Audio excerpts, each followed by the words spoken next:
செல்வம் கொளிக்கும் cricket தொடராகவும் இளம் வீரர்களை சர்வதேச அரங்குக்கு அறிமுகப்படுத்தும் தொடராகவும் கருதப்படும் ஐபிஎல் கிரிக்கெட் தொடர் நேற்று கோலாகலமாக ஆரம்பமானது.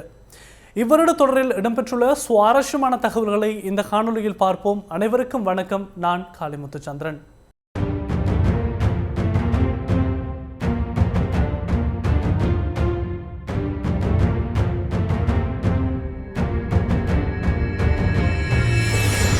இந்தியன் பிரீமியர் லீக் என்று அறியப்படுகின்ற ஐபிஎல் கிரிக்கெட் தொடரின் அங்குரார்ப்பண நிகழ்வு கொல்கத்தா ஈடன் கார்டன்ஸ் மைதானத்தில் மிகவும் கோலாகலமான முறையில் நேற்று நடைபெற்றிருந்தது. ஈடன் கார்டன்ஸ் மைதானத்தில் ஐபிஎல் கிரிக்கெட் தொடருக்கான அங்குரார்ப்பண நிகழ்வு 10 வருடங்களின் பின்னர் நடத்தப்பட்டமை சிறப்பம்சமாக அமைந்திருந்தது. இந்தியாவின் பிரபல நடிகரும் கொல்கத்தா அணியின் உரிமையாளருமான ஷாருக் கான், பிரபல பாடகி ஸ்ரேயா கோஷல், பிரபல நடிகை டிஷா பட்டானி உள்ளிட்ட பலர் அங்குரார்ப்பண நிகழ்வில் பங்கேற்றிருந்தனர்.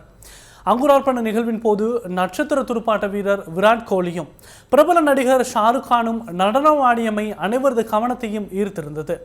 ஐபிஎல் கிரிக்கெட் தொடருக்கான அங்குரார்ப்பண நிகழ்வு இவ்வாறு அமைந்திருக்க, இவ்வருட தொடரில் 70 லீக் போட்டிகள் நடைபெற உள்ளன. தொடரின் மாபெரும் இறுதிப் போட்டி எதிர்வரும் மே மாதம் 25ஆம் தேதி கொல்கத்தா ஈடன் கார்டன்ஸ் மைதானத்தில் நடைபெற உள்ளதாக அறிவிக்கப்பட்டிருக்கின்றது. இவருட ஐபிஎல் கிரிக்கெட் தொடரை பொறுத்தமட்டிலே 7 புதிய அணித்தலைவர்கள் அறிவிக்கப்பட்டிருக்கின்றார்கள். அதற்கமைய பெங்களூரு ராயல் சேலஞ்சர்ஸ் அணியை ரஜத் பட்டிதார் வழிநடத்த இருக்கின்றார். முதல் ஐபிஎல் சாம்பியனான ராஜஸ்தான் ராயல்ஸ் அணியின் தலைவராக ரியான் பராக் செயற்பட இருப்பதாக அறிவிக்கப்பட்டிருக்கின்றது. ராஜஸ்தான் ராயல்ஸ் அணியை ரியான் பராக் முதல் 3 போட்டிகளில் மாத்திரம் வழிநடத்த இருக்கின்றார். அந்த அணியின் விக்கெட் காப்பாளராகவும் அணி தலைவராகவும் செயற்படுகின்ற கேரளாவைச் சேர்ந்த சஞ்சு சாம்சன் அந்த அணியை ஏனைய போட்டிகளில் வழிநடத்துவார் என அறிவிக்கப்பட்டிருக்கின்றது. கொல்கத்தா நைட் ரைடர்ஸ் அணியின் தலைவராக அஜின்கே ரஹானே செயற்படுகின்றார். லக்னோ சூப்பர் ஜெயண்ட்ஸ் அணியின் தலைவராக இந்திய விக்கெட் காப்பாளர் ரிஷப் பாண்ட் செயற்படுவதோடு பஞ்சாப் அணியின் தலைவராக ஸ்ரேயாஸ் ஐயர் பெயரிடப்பட்டிருக்கின்றார். முன்னாள் சாம்பியனான மும்பை இந்தியன்ஸ் அணியின் நட்சத்திர துடுப்பாட்ட வீரரான சூரியகுமார் யாதவ் சென்னை அணிக்கு எதிரான இன்றைய போட்டியில் மாத்திரம் அணித்தலைவராக செயற்பட இருக்கின்றார். கடந்த வருட தொடரில் மும்பை இந்தியன்ஸ் அணியை வழிநடத்தியிருந்த ஹர்திக் பாண்டியாவுக்கு ஒரு போட்டியில் விளையாடுவதற்கு தடை விதிக்கப்பட்டிருந்தமையால் இந்த தீர்மானம் எடுக்கப்பட்டிருக்கின்றது.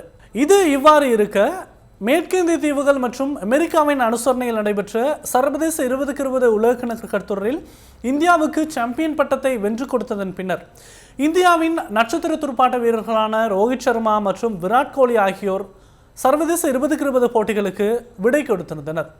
அதற்கமைய அவர்கள் இருவரும் ஐபிஎல் கிரிக்கெட் தொடரில் ஓய்வை அறிவித்ததன் பின்னர் முதல் தடவையாக இவ்வருடம் களம் கண்டிருக்கின்றனர்.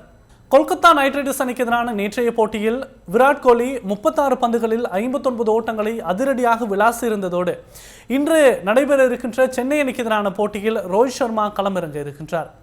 இது இவ்வாறு இருக்க, 43 வயதான இந்திய அணியின் முன்னாள் தலைவர் மகேந்திர சிங் தோனி பூரணமான உடல் தகுதியோடு இவ்வருட தொடரில் விளையாடுவது அனைவரது கவனத்தையும் ஈர்த்திருக்கின்றது. பயிற்சி போட்டிகளின் போது அவர் சிக்ஸர்களை பறக்கவிடும் காணொலிகள் வெளியாகி அனைவரது கவனத்தையும் ஈர்த்திருந்தன. மகேந்திர சிங் தோனி தலைமையில் சென்னை சூப்பர் கிங்ஸ் அணி இதுவரையில் 5 தடவைகள் சாம்பியன் பட்டத்தை வென்றுள்ளதோடு இதுவரையில் அதிகூடிய சாம்பியன் பட்டங்களை வென்றுள்ள அணி என்ற சிறப்பையும் சென்னை சூப்பர் கிங்ஸ் அணி பெற்றிருக்கின்றது.